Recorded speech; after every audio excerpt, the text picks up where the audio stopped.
시청자 여러분 안녕하십니까? 1월 11일 수요일 뉴스와이드 시작합니다. 정부가 집값 급등기에 도입된 규제를 대거 풀었습니다. 연착륙 조치를 통해 부동산 시장을 안정화하겠다는 방침인데요. 하지만 거래가 살아날 수 있을지는 불투명합니다. 네, 박정훈 감정평가사 오승용 킹핀정책 리서치 대표와 함께 2023년의 부동산 전망해 보겠습니다. 안녕하십니까? 안녕하십니까? 네, 먼저 원희룡 국토부 장관의 정부 규제 완화 관련 발언부터 듣고 오겠습니다.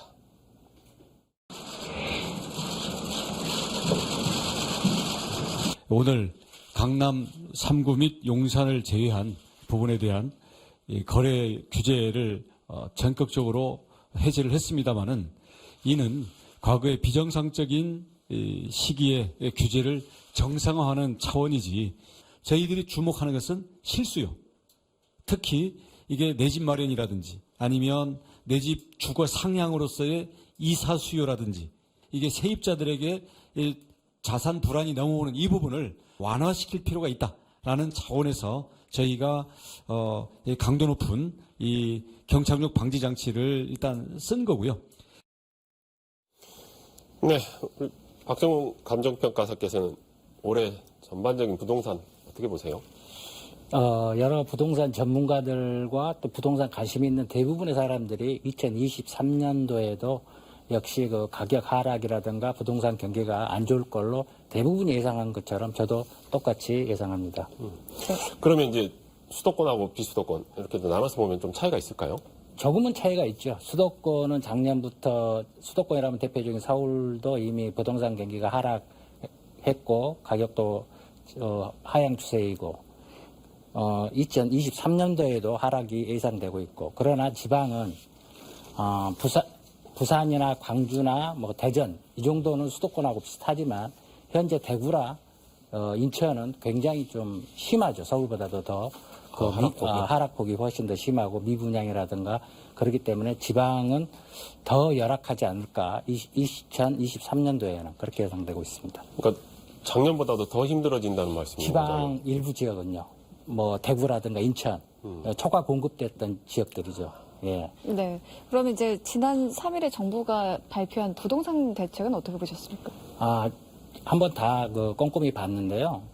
정부가 쓸 수 있는 카드는 굉장히 많은 카드를 썼다라고 긍정적으로 생각은 합니다만은 그 정책 자체가 이미 이제 서울 위주의 정책이지 지방에는 별 영향이 없을 것이다. 그러나 서울도 그 속도를 낮출 뿐이지 떨어지는 그 대책을 가지고 정상화된다든가 부동산 경기를 완전히 회복시킨다든가 이런 정책은 될 수가 없는 것이죠. 그러니까 이제 약간의 속도를 늦추는 거예요.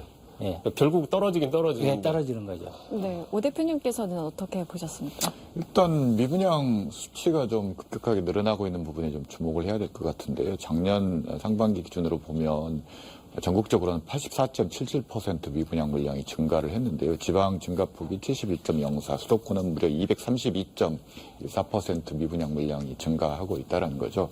그렇지만 이제 미분양 가구 숫자는 또 비수도권 지역이 더 많습니다. 증가율은 수도권이 압도적으로 높지만 그래서 이 두 가지 수치를 균형을 맞출 수 있는 그런 정책들을 정부가 내놓아야 될 것 같은데 그래야 부동산 시장이 좀 안정이 될 것 같은데 지난번에 나왔던 미분양 준공된 미분양 아파트 같은 경우 정부가 매입해서 임대로 돌리는 부분들이 어느 정도까지 이 미분양 상황 해소와 부동산 시장 안정에 기여할 수 있을지 그것으로는 좀 부족하지 않는가라는 그런 생각입니다. 우리 평가사께서 보시기에는 광주 전남 결국은 저희 지역이 어떻게 되느냐가 가장 큰 관심일 텐데 광주하고 전남을 따로 봐야 되나요? 어떻습니까? 거의 유사하게 보는데요. 광주도 이미 2022년도부터 부동산 가격이 실제적으로 하락하고 있는데 지금 광주가 초과 공급이 아니다. 그런 말도 있습니다만은 광주 2023년도에도 광주도 여전히 하락이고 24년도도 까지도 가지 않을까. 지방은 광주는 아까 말씀드린 것처럼 서울 수도권하고 유사하지만 우리가 지금 유사한 지역의 대구나 인천을 보면은 지금 심각한 것처럼 광주는 좀 더 한 발 더 늦기 때문에 항상 계속 가지 않을까 그렇게 전망되는데요. 그러면 수도권이 좀 나아지더라도 저희는 그러죠. 우리는 한 스텝 항상 좀 늦는 예전 08년도 금융위기 부동산 가격 30에서 50% 하락했을 때도 수도권이 먼저 힘들었고 광주는 또 계속 그 여파가 더 오래 갔었죠. 더 늦게 시작해서. 근데 이번에는 같이 시작하면서도 좀 더 오래 갈 걸로 예상됩니다. 네. 그러니까 그러면 왜 우리만 그렇게 힘들죠? 아, 광주요? 예. 그 광주는 그 투자라든가 이런 것도 매력이 조금 더 덜하죠. 수도권보다. 수도권은 돈이 만약에 회복된다, 경기가 풀린다 그러면 가장 먼저 뛰어갈 곳이 수도권이겠죠. 서울이나. 그러나 광주는 그 경기가 좀 풀리고 금리가 안정화된다 하더라도 그 투자처로서 매력적이지는 않죠. 그리고 우리가 실질적인 뭐 소득이 타 지역에 비해서 열악한 게 현실이니까요.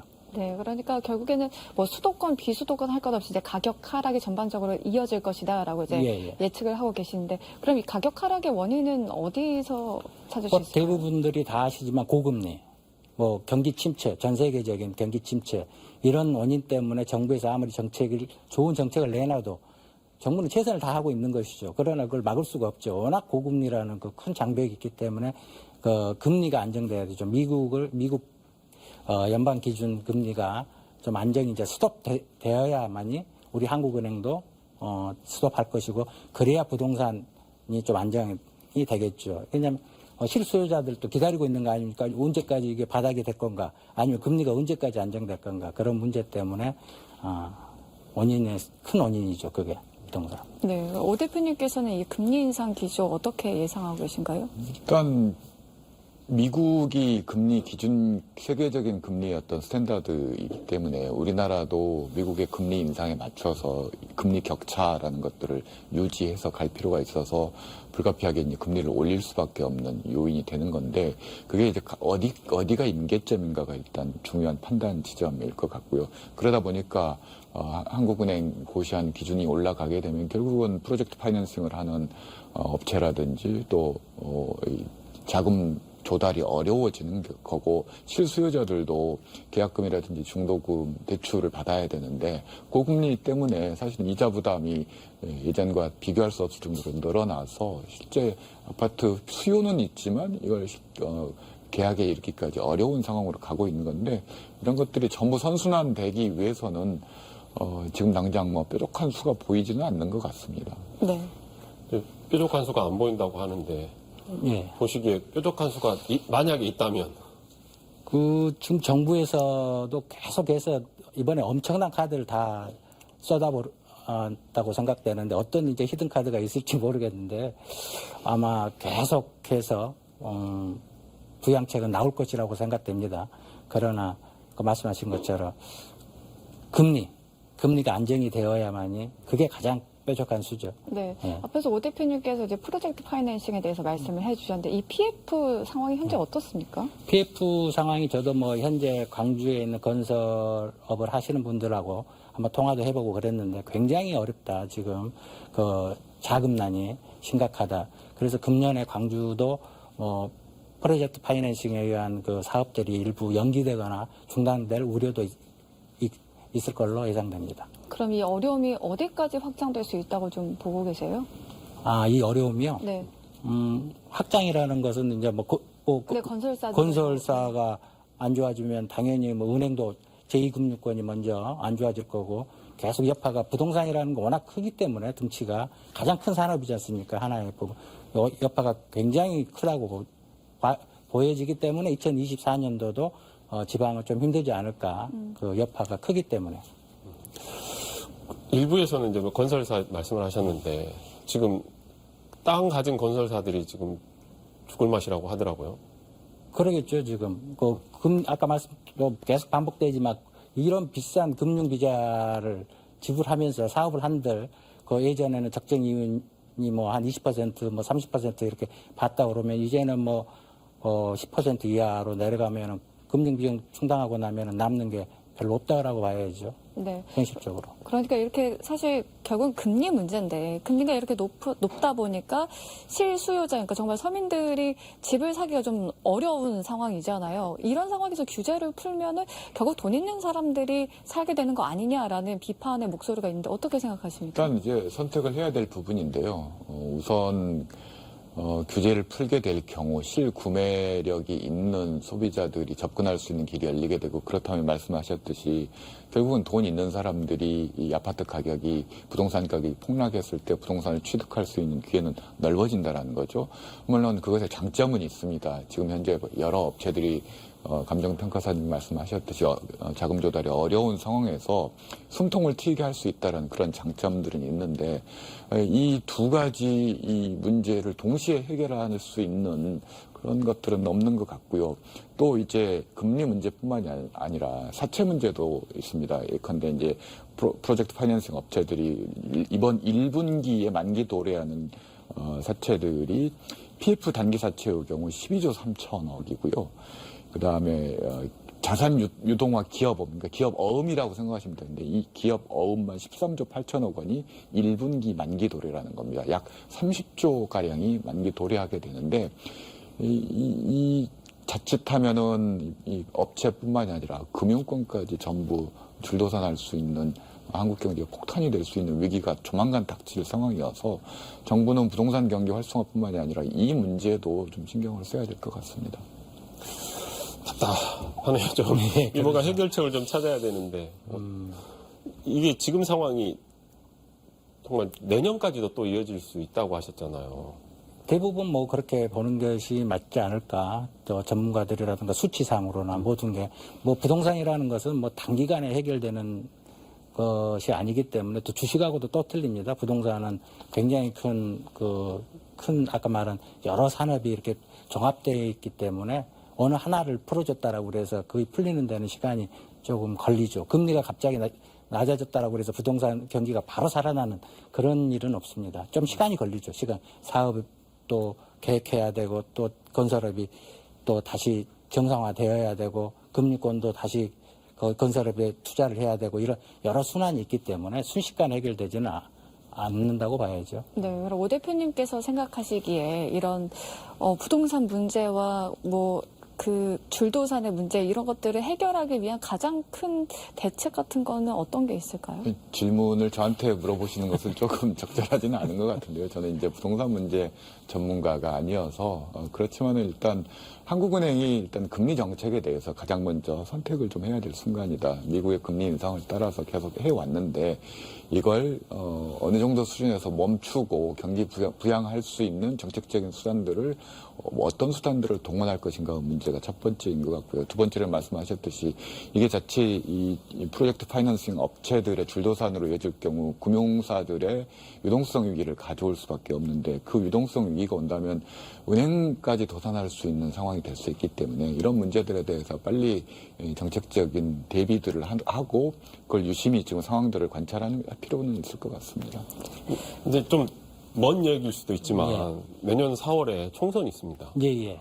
근데 말씀하신 대로 이게 내년까지 이어진다 그러면 지금 여당은 얼마나 힘들어질까요 싶어요. 그 여당이 그래서 지금부터 막 총력전을 다 하겠죠. 뭐 히든 카드를 있는 대로 다 쓰겠죠. 뭐 또 금전적인 것까지 풀고 그러겠지만, 과연 그 여당이 힘을 쓴다라고 그래서 큰 대세, 이게 전 세계적으로 힘든 이런 상황을 엎을 수 있는 카드가 현실적으로 별로 없기 때문에 좀 그렇게 우울하게, 저도 그 밝게 이야기하고 싶고 밝은 전망을 내놓고 싶지만 우울할 수밖에 없을 것 같아요. 정부 여당도 지금부터 계속 고민 중에 있을 겁니다. 그 카드. 네.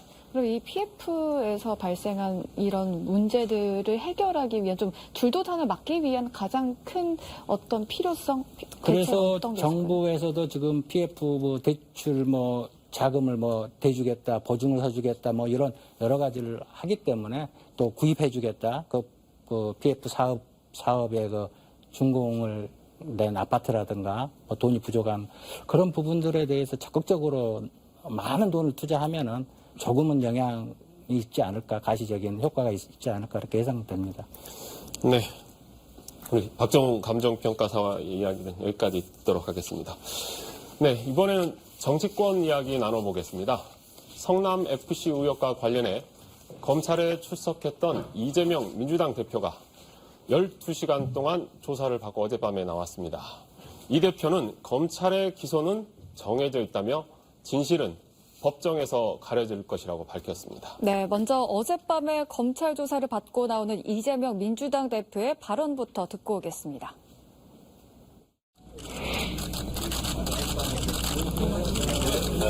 어차피 답은 정해져서 기소할 것이 명백하고 또 조사 과정에서도 그런 점들이 많이 느껴졌습니다. 결국 법정에서 진실이 가려질 것입니다. 네. 오승용 대표께서는 네. 12시간 조사받고 나오고 한 얘기가 답은 정해져 있다라는 대표의 말 어떻게 보세요? 일단 조사를 받았다고 하지만 진술문 제출하고 시종일관 무기권을 행사했던 것으로 알려져 있습니다. 그래서 검찰 측이 이렇게 했던 것은 몇 가지 이유가 있겠지만 가장 큰 것은 재판 과정에서 어떤 대응 전략들이 노출되지 않도록 하기 위한 그런 고심에서 나왔던 측면도 있는 것 같습니다. 검찰이 지금 범죄 혐의와 관련해서 지금 신문했던 내용들을 통해서 아마 이번 사건과 관련해서 이제 기소에 대한 그런 부분들은 충분히 예상할 수 있었던 것 같고 그 이후에 어떤 대책들을 다음 단계로 넘어가서 고민하겠다라는 의지 표현이라고 봅니다. 네, 김선남 변호사님 오셨는데요. 이번에 검찰 조사 내용 어떻게 보셨습니까?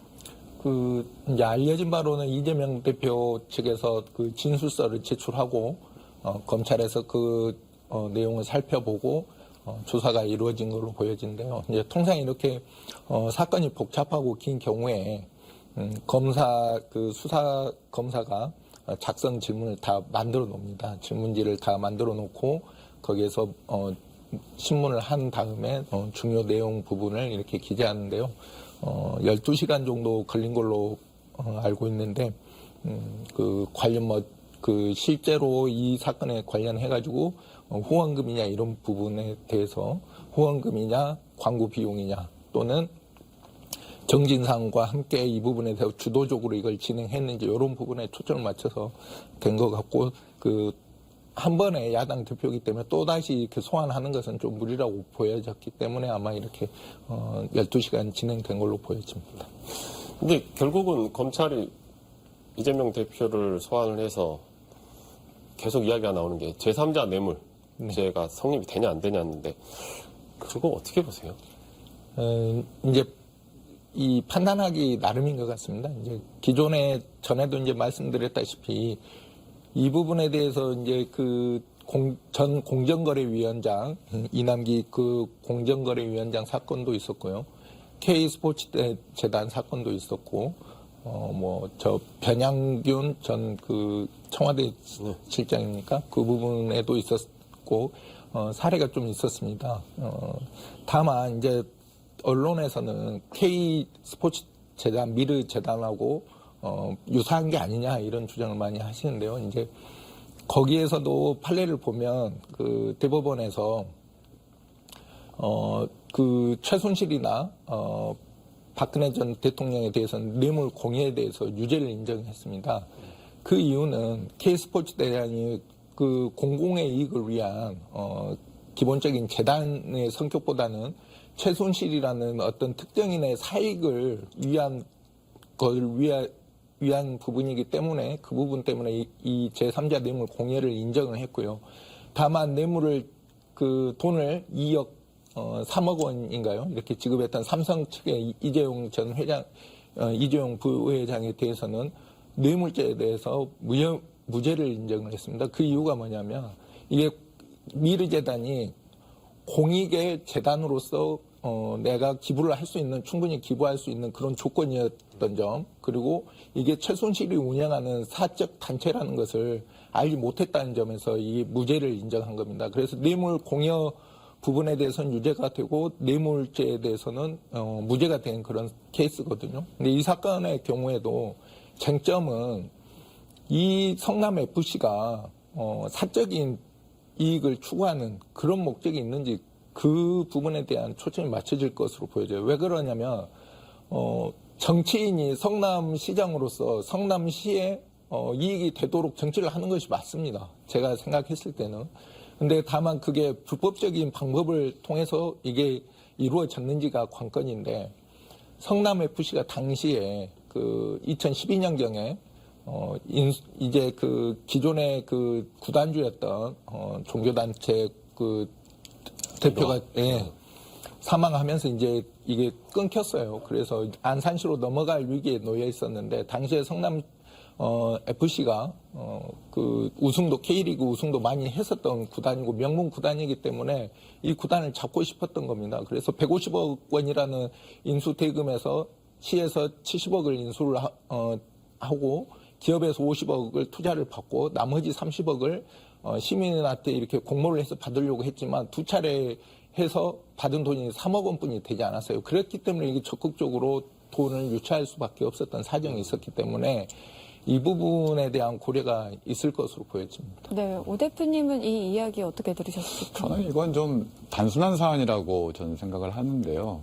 우선 이재명 대표가 검찰 소환조사 들어가기 전에 뭐 항변을 했습니다. 내가 단 한 푼도 이익을 챙긴 게 없는데 만약에 단 한 푼이라도 이익을 챙겼다면 그건 직접 뇌물죄가 되겠죠. 지금 뇌물죄로 소환한 게 아니거든요. 이제 제3자 뇌물 공여죄인데 그건 본인이 이익을 취했고 안 했고는 이게 논의 대상이 아닙니다. 이제 제3자 뇌물 같은 경우는.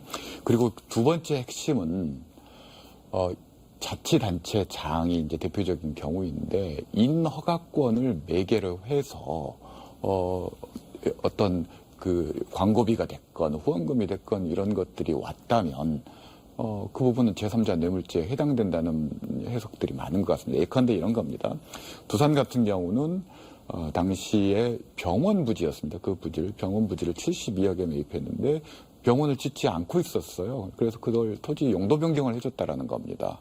그 용도 변경을 하면서 용적률, 건축 면적을 3배씩 올려줬고 그 다음에 이후에 이제 두산이 거기에 건물을 지어서 나중에 72억에 구입했던 부지를 건물을 지어가지고 약 6,100억 원에 판매해서 엄청난 이익을 남겼는데 46억인가요? 그 당시 성남FC 광고비 명목으로 줬던 것이. 그러니까 인허가의 특혜를 통해서 이것이 유치됐다면, 그러니까 개인적으로 이재명 시장이 예컨대 두산 그리고 차병원 네이버 등을 통해서 성남FC 후원을 요청해서 그런 대가, 인허가 매개 없이 이런 것들이 이루어졌다면 이걸 누가 뭐라고 하겠습니까? 근데 문제는 인허가를 매개로 해서 또 이 두산, 차병원, 그리고 네이버가 분명히 인허가 과정에서 혜택을 입은 사실이 발견이 됐다라는 거죠. 아마 그 부분을 검찰은 주목을 하는 것 같습니다. 그래서 의외로 이제 판단하기 쉬운 대목이다라고 보는 분들도 많은 것 같습니다.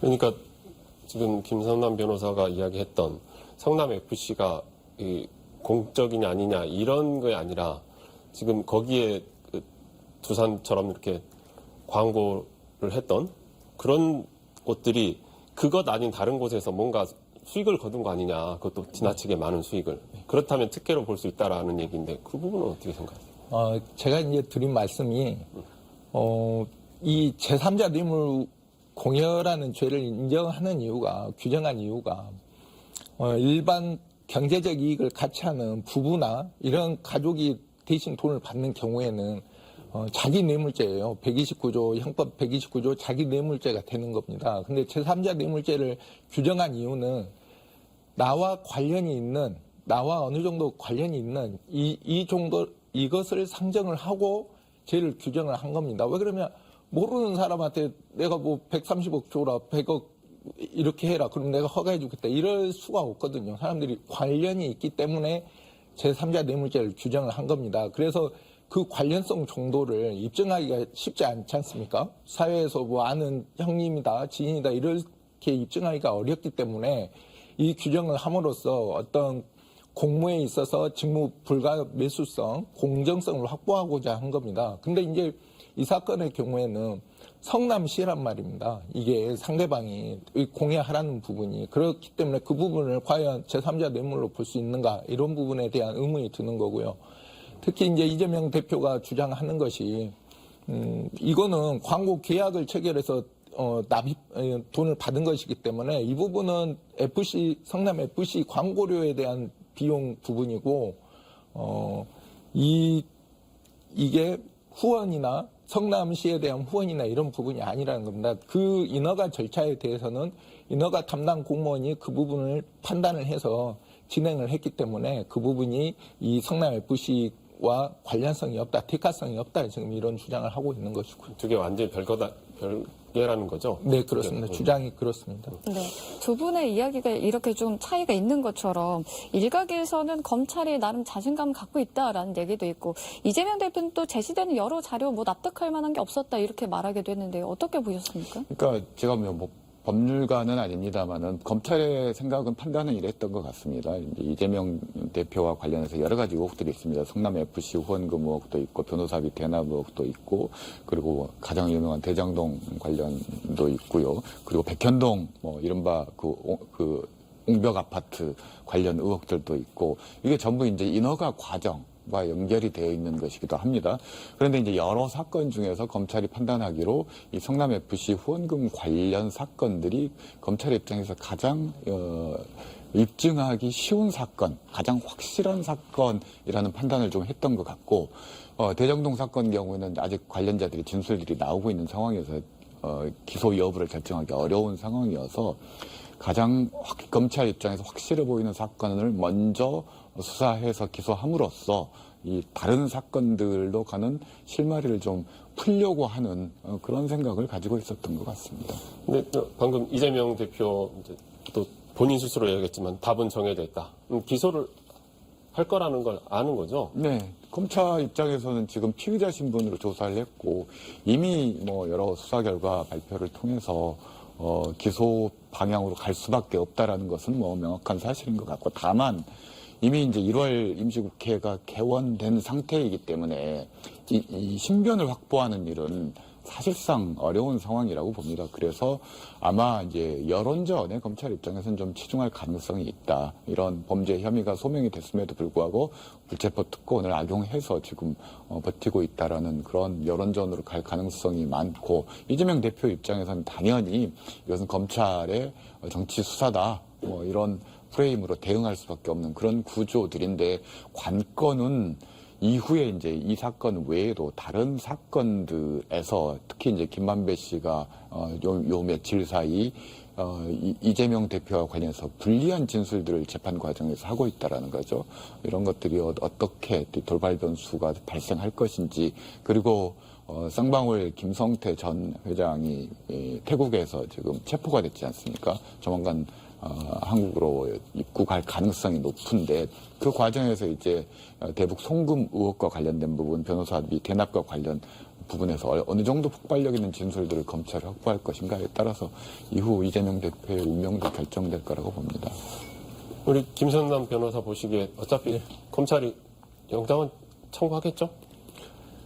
다소 부담감이 있지 않을까 싶습니다. 왜 그러냐면, 법원에서 이제 초유의 한 그 옛날 군사 독재 시절 야당 대표 소환 이후에 그 3, 40년 전 이후로 지금 처음이지 않습니까? 그렇고 제1야당 대표고, 실질적으로 이 사건이 최근에 불거진 게 아니고 수사가 예전에도 이루어졌지 않습니까? 그렇기 때문에 이 부분에 대해서 구속영장 사유가 주로 보는 것이 도주 우려, 증거인멸 이렇게 보고 있는데, 이미 검찰에서 자신감을 내보이고 있고, 야당 대표로서 뭐 도주나 이런 것은 생각하기 힘든 부분이어서 영장 청구를 했을 때 과연 법원에서 이 영장을 인용을 해줄 것인지 거기에 대한 고민이 많을 것으로 보여집니다. 네, 그럼 김성태 전 쌍방울 회장이 체포된 것이 앞으로 어떤 영향을 미칠 거라고 좀 생각을 하세요? 이제 아까 쌍방울 회장 부분에 대해서는 혐의가 이제 4개 정도 있지 않습니까? 자본시장법 위반, 그다음에 배임 횡령, 그다음에 변호사 이재명 대표 변호사 비용 대납 사건. 이루어진다면 지금 현재 이재명 대표 수사와 관련되어 있기 때문에 그 부분에 대한 수사가 먼저 이루어지지 않을까 이렇게 싶습니다. 근데 어제 이제 이재명 대표가 검찰 출석할 때 보니까 이게 검찰청을 출석하는 사람의 모습은 아니었어요. 그 뭐 사람이 너무 많이 지지자들도 오고 당 지도부 다 와서 했는데 그거는 어떻게 보셨어요? 일단 당 전체의 일이고 이게 개인적인 호불호를 떠나서 민주당 입장에서는 당 대표가 검찰에 소환되는 사건이기 때문에 당 차원의 대응을 할 수밖에 없었던 것 같고요. 또 뭐 집회 신고할 때 한 2천여 명 정도 뭐 신고를 했다고 그러는데 워낙 또 그 장소 자체가 협소한 곳이어서 굉장히 좀 밀집된 상황이 발생을 했던 것 같습니다. 근데 또 일부에서는 이랬던 것 같습니다. 이재명 이른바 친명계 의원들이 70여 명에서 한 80여 명 가까이 된다고 하는데 어제 40여 명밖에 안 왔다. 뭐 이걸 또 이야기하는 분들도 있고 입장에 따라서 다양한 얘기들을 하는 것 같습니다. 근데 어제 저희 지역 국회의원들 혹시 보셨어요? 화면에서? 못 본 것 같은데. 저희 지역 출신 의원들은 봤는데요. 예컨대 뭐 장경태, 김남국 뭐 이런 분들은 봤는데 호남 지역구 의원들은 저는 못 본 것 같습니다. 저도 본 기억이 없어요. 물론 이제 몸싸움에서 뒤로 밀렸을 수는 있습니다. 아마 이제 카메라에 노출되기 위해서 예컨대 고민정 의원 같은 경우는 뭐 미식축구를 방불케 할 정도로 그냥 앞으로 이렇게 밀고 나오는 장면이 카메라에 잡히기도 했는데 뭐 그런 거에서 뒤로 밀려서 발견하지 못했을 수는 있습니다. 네. 일단 이재명 대표가 내일 신년 기자회견도 하잖아요. 여기서 어떤 얘기를 할 거를 좀 예상하세요? 애초에 이제 검찰 소환하기 전부터 이 반격 카드라고 뭐 언론에 민주당 대변인 차원에서 브리핑이 됐던 내용들이 있습니다. 그래서 이제 검찰 수사 담당 수사 검사들의 어떤 활동이나 이런 부분들을 제약하고 좀 공개하는 뭐 이런 관련 법안들을 제출하겠다라는 내용들이 지금 예고되어 있는 상황이어서요. 아마 그런 내용들 본인의 어떤 이번 소환 조사에 대한 해명 그리고 앞으로 이제 검찰의 이런 이른바 이재명 대표의 화법에 따르면은 정치 검사들의 탄압 수사, 보복 수사를 막기 위한 어떤 제도적인 입법안들 뭐 이런 수준에서 아마 언급이 될 것 같습니다. 네, 두 분과의 정치권 이야기는 여기까지 나누고요. 계속해서 시청자가 주목한 뉴스 톱10 함께 하시겠습니다.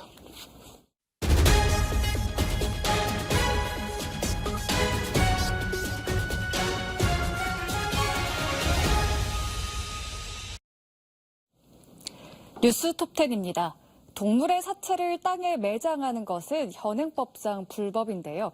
한국소비자원이 반려동물의 죽음을 경험한 소비자를 대상으로 설문조사한 결과 10명 중 4명은 이런 사실을 몰랐던 것으로 나타났습니다. 현행법에 따르면 동물의 사체는 쓰레기 종량제 봉투에 넣어서 배출하거나 동물병원에 처리를 위탁해야 합니다. 대구에서 중학생 2명이 동급생의 옷을 벗기고 SNS에 생중계한 혐의로 경찰에 입건됐습니다. 경찰이 현장에 출동했을 당시에는 모두 강압이나 협박은 없었다고 말했다는데요. 하지만 경찰은 이들의 주장과 달리 동급생의 옷을 강제로 벗기는 장면 등을 확보했고요. 이외에 다른 범죄 의혹에 대해서도 조사 중입니다. 임금체불과 가스연료비 체납 등으로 운행을 중단했던 목포 시내버스 회사가 모든 법인 재산과 인력, 장비 등을 목포시에 기부 체납하겠다고 통보했습니다. 그러니까 경영을 포기하겠다라는 이야기인데요. 하지만 이럴 경우 목포시가 300억 원 정도의 회사 부채까지 떠안아야 될 수도 있습니다. 시민에 대한 사과 한마디 없이 수백억 원의 빚까지 목포시에 떠넘긴 버스 회사. 시는 법적, 행정적 검토와 함께 버스 운영 정상화 방안을 마련하겠다고 밝혔습니다. 지금까지 뉴스 톱10이었습니다. 네, 반려동물 사체 매장이 불법이라는 사실은 저도 오늘 처음 알았는데 네. 정확하게 어떤 부분에서 불법인 거죠? 이제 폐기물 관리법의 이제 2조의 정의가 폐기물이라 하면 쓰레기, 연소재, 뭐 폐유, 동물의 사체, 기타 사람이 사용할 수 없는 것을 폐기물로 규정하고 있고요. 같은 법 8조에서 이러한 경우에는 폐기물 정해진 시설에다가 폐기하도록 되어 있습니다. 따라서 이렇게 하지 않는 경우에는 100만 원 이하의 과태료에 처해질 수 있다는 것입니다. 네. 참, 근데 좀 저희가 미리 이야기했던 게 이게 반려동물이잖아요. 네네. 반려동물을 폐기물 관리법으로 한다는 게 좀 이상하긴 한 것 같아요. 네, 정사하고는 좀 맞지 않는 부분이 있는 것 같습니다. 이제 과거에는 이제 그 반려동물을 많이 키우지 않았지만 지금 반려동물 키우는 가구가 많이 늘어났지 않습니까? 그래서 이러한 법이 이제 과거에 규정되어 있었기 때문에 개정되지 않고 이렇게 규정되어 있기 때문에 남아 있는 것이고요. 실질적으로 그 동물을 가족처럼 생각하시는 분들은 그 장례도 치러주지 않습니까? 거기에 준해서 간단한 방법으로라도 그러한 그 어떤 친밀함과 그런 장례를 그런 거를 할 수 있도록 좀 규정을 좀 개정을 해야 되지 않을까 싶습니다. 네. 그런가 하면 이제 중학생들이 이제 동급생 옷을 벗겨서 SNS에 생중계를 했는데요. 네. 이 중학생들 촉법 소년은 아닌 것으로 보여지거든요. 네. 어떤 처벌을 받게 됩니까? 이제 그 관련 기사를 보니까 이게 정보통신망법에서는 이 부분에 대해서 누구든지 영상이나 음성 이런 음란한 음성 영상 등을 배포나 반포 전시를 하지 않도록 이렇게 규정하고 있고요. 만약 이 규정을 위반한 경우에는 1년 이하의 징역이나 1천만 원 이하의 벌금에 처하도록 이렇게 법에서 규정하고 있습니다. 아까 말씀하신 대로 아마 그 옷을 벗겨서 그것을 30명 정도가 보게 이렇게 했던 부분에 대해서 아마 경찰이 이것으로 입건을 한 것으로 보여집니다. 네. 요즘 청소년 범죄가 이제 날이 갈수록 심해지고 있는데 이 법 좀 청소년 범죄 줄이기 위한 어떤 대책이 있을까요? 어떻게 생각하세요? 일단 그 모방 범죄 이런 부분들도 좀 있는 것 같습니다. 예컨대 뭐 드라마라든지 영화라든지 뭐 이런 것들을 통해서 부지불식간에 이제 그런 학대 행위라든지 폭력들을 보고 그 어떤 특별한 윤리적인 도덕적인 그 본인 필터링 없이 이걸 자행하는 경우들이 있어서 이제 그런 부분들에 대해서 좀 대중문화에서 이런 부분들을 좀 걸러내는 그런 기능들도 좀 필요할 것 같고요. 그리고 교육이 역시나 중요할 것 같습니다. 학교 차원에서 이런 범죄들을 저질렀을 때 어떤 처벌을 받게 되고 이것이 어떤 책임을 져야 되는지에 대해서 성교육과 마찬가지로 이런 폭력에 대한 교육들도 좀 넓혔으면 좋겠습니다. 네, 알겠습니다. 두 분과의 오늘 이야기는 여기까지 듣도록 하겠습니다. 함께해 주셔서 감사합니다.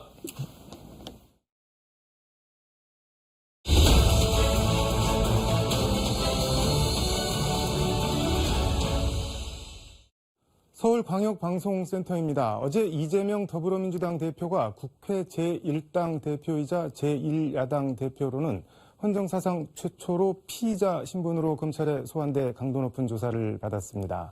여의도 초대석, 오늘은 살짝 좀 낯설고 어려운 주제일 수도 있는데 배심제도 얘기해 보겠습니다. 배심제도 연구회 회장을 맡고 있는 김관기 대한변협부협회장을 스튜디오에 모셨습니다. 변호사님 어서 오세요. 예, 안녕하십니까. 안녕하세요. 반갑습니다. 지난주 배심제도 연구회 신임 회장에 취임하셨다는 얘기 제가 들었는데 배심제도 연구회 어떤 단체인지 간단한 소개와 인사 말씀 먼저 부탁드리겠습니다.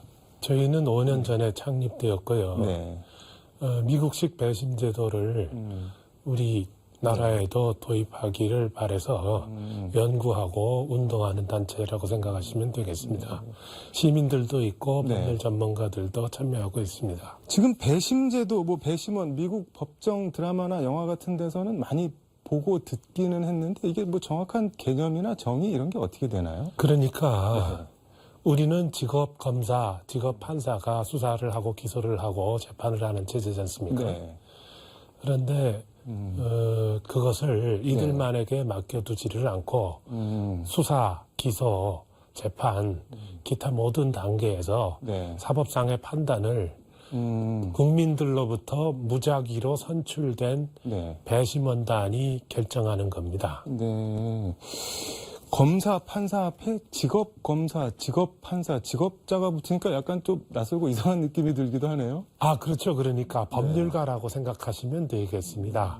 변호사, 검사, 판사 이런 사람들에게만 맡기지를 않고 국민들이 국민 전부가 나서서 네. 할 수는 없잖아요. 그러니까 무작위로 선출해서 네. 랜덤하게 선출해서 배심원단이 말하자면 법률가들을 감시하는 것이라고 생각하시면 되겠습니다. 미국 같은 경우는 형사사건이랑 민사사건, 형사재판, 민사재판 모두 배심 제도를 운영을 하고 있는 거죠. 네, 그렇죠. 근데 뭐 좀 다른 점이 있나요? 형사랑 민사랑? 그러니까 재판상에 네. 그 사실상의 결론하고 네. 또 어떻게 결정할지를 배심원단이 결정한다는 점에서는 차이가 없습니다. 네. 다만 형사에서는 수사를 할 것인지 말 것인지 결정하고 뭐 기소를 하든 불기소를 네. 하든 그것도 배심원의 동의를 받아야 되고요. 또 실제로 조사도 합니다. 예를 들어 검사가 피의자를 소환하듯이 네. 배심에서 피의자를 소환해서 직접 국민들이 마치 재판하듯이 조사를 하죠. 네. 민사에서는 네. 예를 들어 손해배상이 네. 범위가 어떻게 되는지, 과연 손해를 얼마 네. 입은 건지, 위자료를 얼마를 정해야 될 건지, 예를 들어 뭐 재산 분할을 얼마로 정해야 될 것인지 이거를 이런 좀 부분을 뒤에서 배심원이 하죠. 뒤에서 물어보려고 했는데 손해 액수까지 민사는 배심원단이 정하는 건가요? 그렇다는 거죠. 그럼 판사는 무슨 일을 하는 건가요? 아, 판사는 배심원들이 법률상 어긋나지 않도록 가이드를 해주는 거죠. 그러니까 배심원단의 판단의 기준을 정해주는 거죠. 이 기본적인 사실관계를 주고 이게 여기에 해당합니까? 안 해당합니까? 이것을 영어로 charge라고 그러죠. 네. 배심원단에게 부담을 지운다. 이게 영화 같은 데 보면은 뭐 검사나 변호사가 막 뭐라고 얘기를 하고 있으면은 아니면 또 변호사끼리 막 얘기하고 있으면 한쪽에서 뭐 objection 해갖고 뭐 이의 있습니다 하면서 이거는 뭐 반영을 하면 안 됩니다. 그럴 때 얘기를 계속 할지 말지 그런 거를 정해주는 게 그러면 판사가 하는 거고. 그렇죠. 바로 판사는 절차의 공정을 주재하죠. 법정에서 네. 뭐 예를 들어 검사가 네. 조금 유도 신문을 한다든가 그럴 때 왜 변호인에서 네. objection 하고 네. 나오잖아요. 반대합니다 하고 이거 신문 방법이 네. 잘못됐다. 아, 그렇지만 이 앞에서 네. 이 증인을 신문하는 거는 배심을 설득하기 위해서 변호사든 검사든 하는 거거든요. 네. 그러니까 사실 인정 권한이 배심한테 있는 거죠. 이게 좀 무식한 질문인 것 같은데 배심 제도를 왜 해야 되는 건가요? 하면은 뭐가 좋은 건가요? 아, 그거는 네. 수사와 재판의 공정에 대한 네.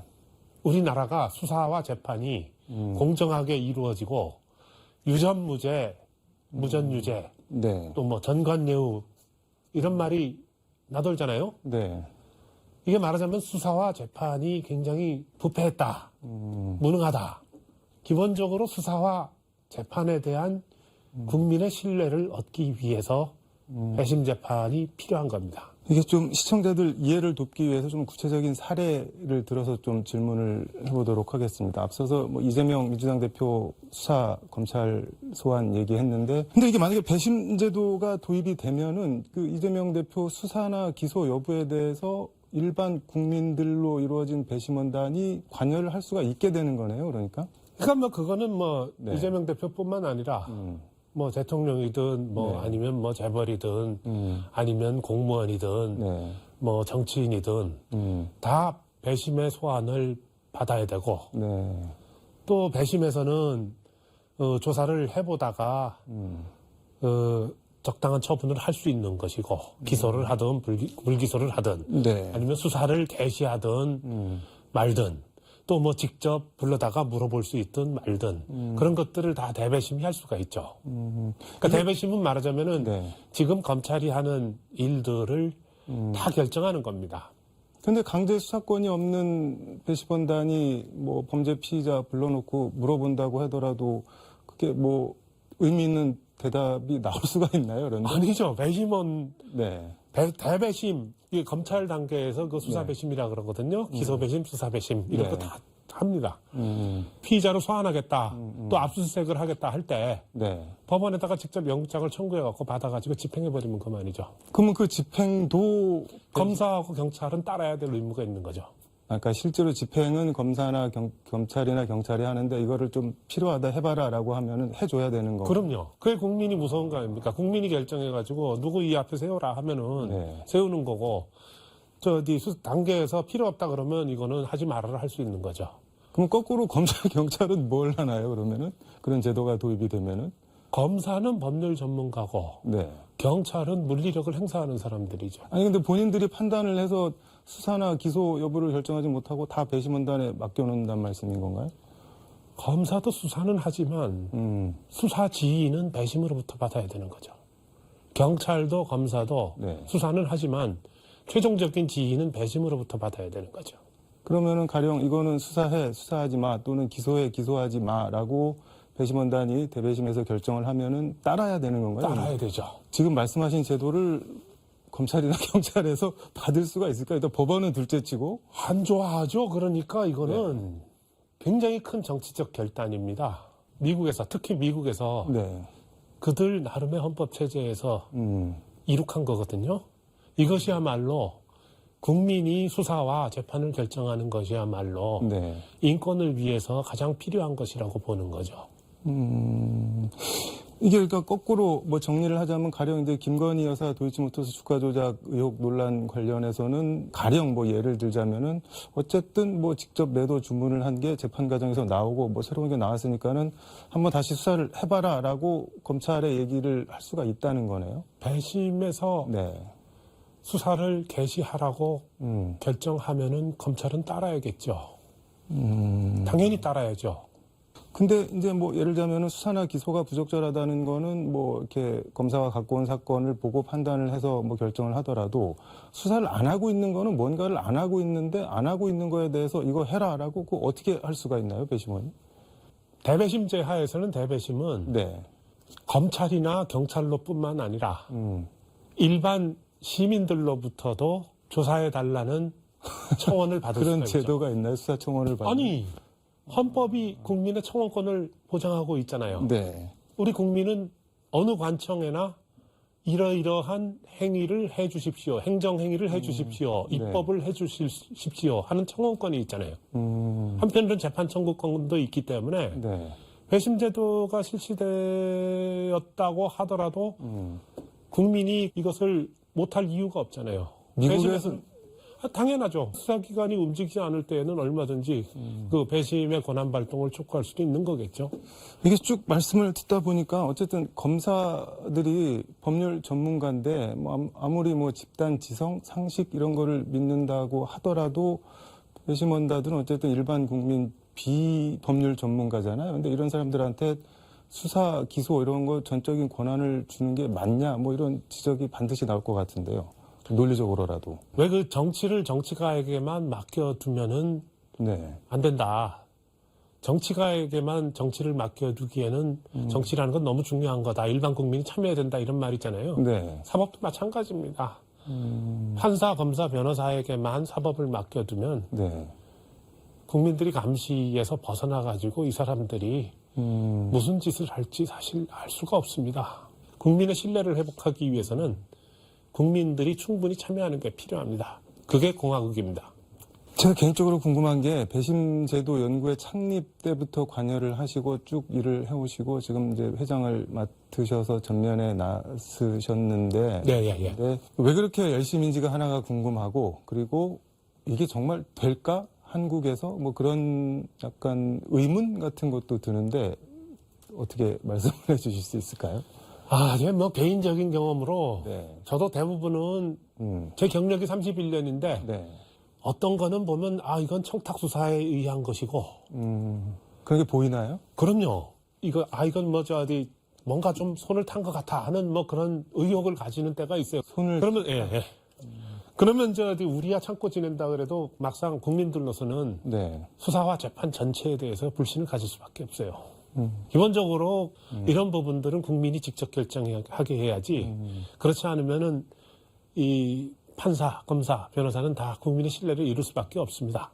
왜냐하면 재판이라는 거는 한쪽을 이기게 하고 한쪽은 지게 하는 그와 같은 작용을 하기 때문에 네. 판사는 항상 50% 이상의 사람으로부터는 불신을 받겠죠. 그렇죠?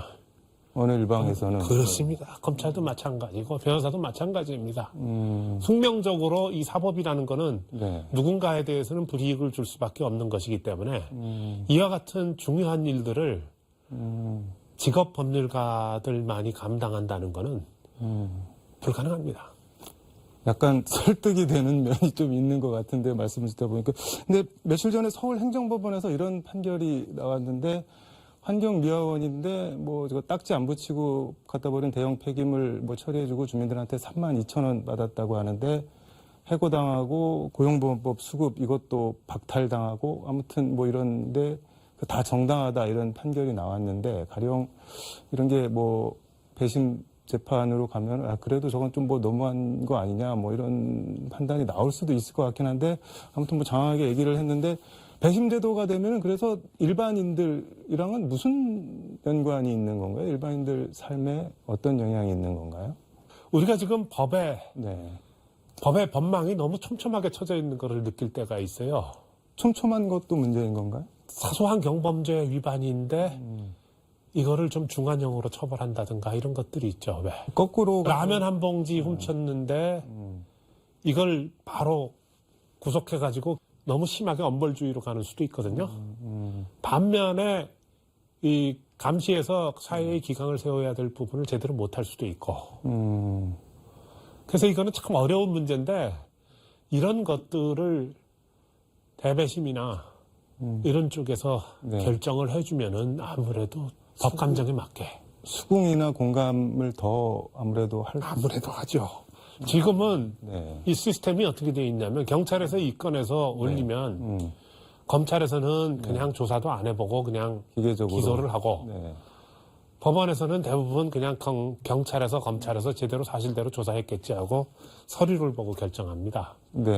그러니까 모든 입건해 갖고 송치하는 사건이 다 유죄가 나요. 근데 어느 정도의 위구까지를 봐주고 어디는 엄벌할 것이냐 이런 것들을 사법관들이 전적으로 결정하기에는 너무나 책임이 무겁다는 겁니다.